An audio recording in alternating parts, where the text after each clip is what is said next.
Olha, toda quarta-feira a gente tem aqui a participação do advogado Dr. Danúbio Remy, que é especialista em direito eleitoral, e ele sempre fala das eleições 2024, né? Porque esse ano o Brasil inteiro vai votar para escolher prefeito, vice-prefeito e vereadores. Doutor Danúbio, está tudo bem? Tudo ótimo. Bom dia, Jodevar. Bom dia a todos os telespectadores da TV Alegro.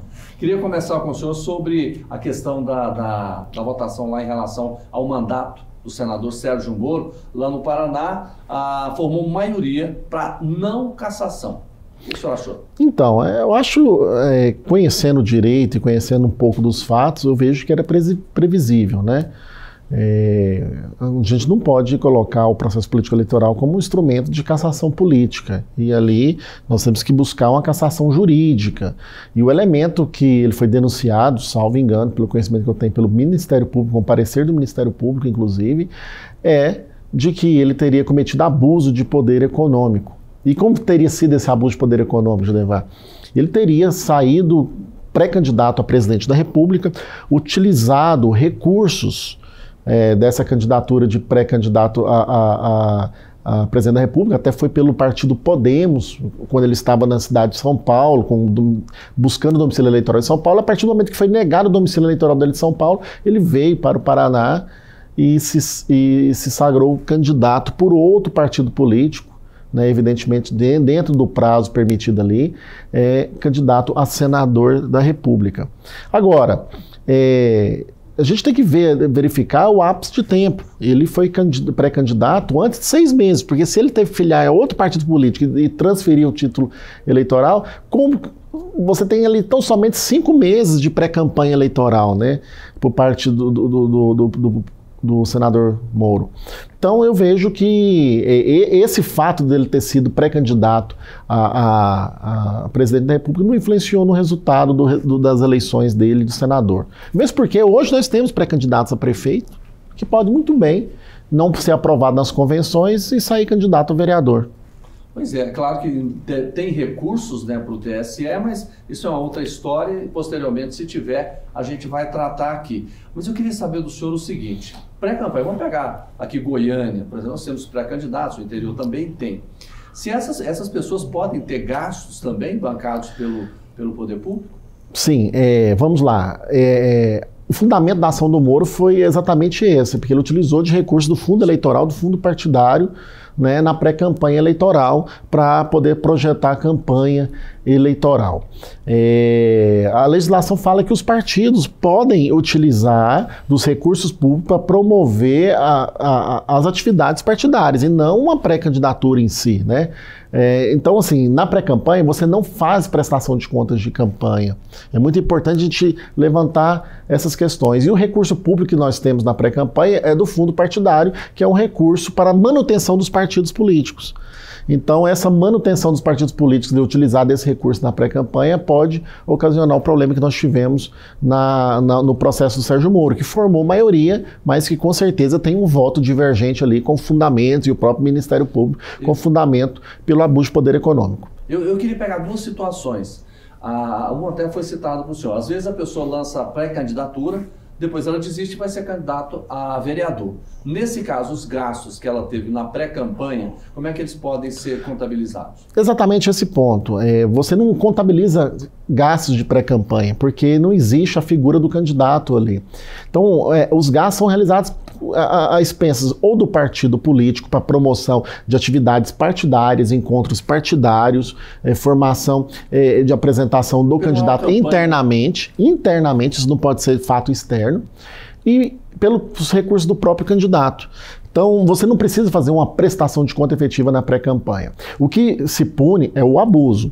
O abuso de poder político, abuso de poder econômico e de propaganda é um fenômeno jurídico que promove a desigualdade no processo político eleitoral. Lembrando que se esse fator for comprovadamente influenciador no resultado da eleição, com certeza o candidato vai ser punido caso seja eleito. Doutor, como se configura o abuso do poder econômico? O abuso de poder econômico, ele se configura quando afeta a igualdade e a isonomia no processo político eleitoral.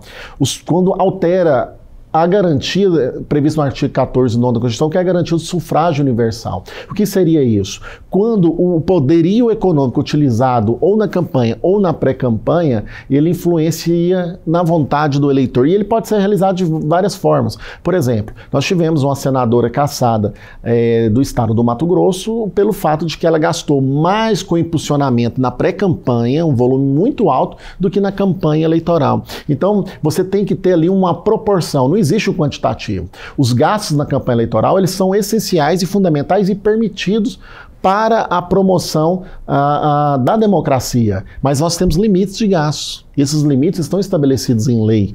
Você gastar mais que o limite de gasto da campanha eleitoral, na pré-campanha, evidentemente, você vai estar incorrendo em abuso de poder econômico. E o fenômeno que se tem para o abuso de poder econômico é a cassação do registro de candidatura ou do diploma, caso seja eleito o candidato. Doutor, nesse caso aí, por exemplo, quais são os tipos de doações, se podem ou não existir para o candidato? A empresa pode doar, a pessoa física pode fazer doação? Essa pergunta é muito importante, Judevai, ela é muito inteligente, porque as formas de arrecadação e de gastos estão todos previstos na legislação eleitoral, na Lei 9.504. Então, você não pode ter influência, doação de recursos de empresas, de PJs, de CNPJ, para nem pré-campanha nem campanha eleitoral. Está aí um ponto em que demonstra o abuso de poder político, econômico e da cassação de registro de candidatura. As doações, elas devem ser realizadas ou conforme o sistema misto que nós temos no Brasil, ou pela pessoa física, CPF, dentro do limite permitido, que é 10% do que a pessoa arrecadou no ano anterior, que declarou no imposto de renda, ou pelo sistema público, que é através do fundo eleitoral. Isso só vai acontecer a partir do dia 16 de agosto de 2024. E como é que funciona também a utilização do recurso próprio do candidato? O recurso próprio, ele segue as mesmas regras da pessoa física, né? A pessoa pode doar 10% daquilo que ela arrecadou e daquilo que ela comprovou de rendimentos no ano anterior das eleições.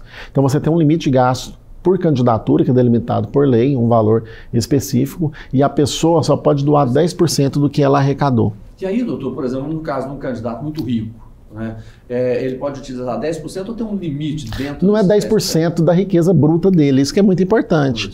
Por isso que fica delimitado a declaração do imposto de renda do ano anterior. Às vezes a pessoa tem um patrimônio de 10 milhões, mas ela arrecadou 100 mil no ano anterior, então ela vai poder doar só 10 mil. Seria muito fácil ela ter um patrimônio de 10 milhões e falar assim, eu vou colocar 1 milhão na campanha eleitoral. Não, tem esse impeditivo. Então esses são os fatores limitadores que nós temos pela legislação eleitoral para garantir isonomia e garantir igualdade entre os candidatos, para que o poder econômico não influencie no resultado das eleições. Para a gente fechar, Caixa 2, fala pra gente.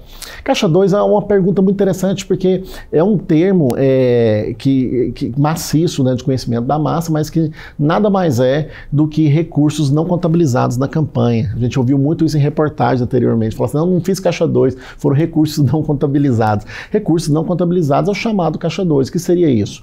Na campanha eleitoral, todos os recursos devem passar por dentro da conta da campanha eleitoral, deve ser declarado de justiça eleitoral e colocado no painel do Divulga Cândido para conhecimento da população e do eleitor, para saber, inclusive, quanto que gastou o candidato. A partir do momento que ele efetiva gastos fora da campanha eleitoral, que o pagamento não é através de nota fiscal e o PIX e o cheque, nós vamos ter um sistema considerado Caixa 2, que são recursos que não são contabilizados, e da mesma forma é considerado abuso de poder econômico com a cassação do registro de candidatura. Isso, nesse caso então da cassação, mas na área criminal tem consequências também? Sim, nós temos na tipificação penal eleitoral do crime de Caixa 2, com a punição específica para aqueles que produzem recursos não contabilizados, e principalmente o artigo 350 do Código Penal, que prevê a falsificação de documentos públicos, informações falsas emitidas à Justiça Eleitoral.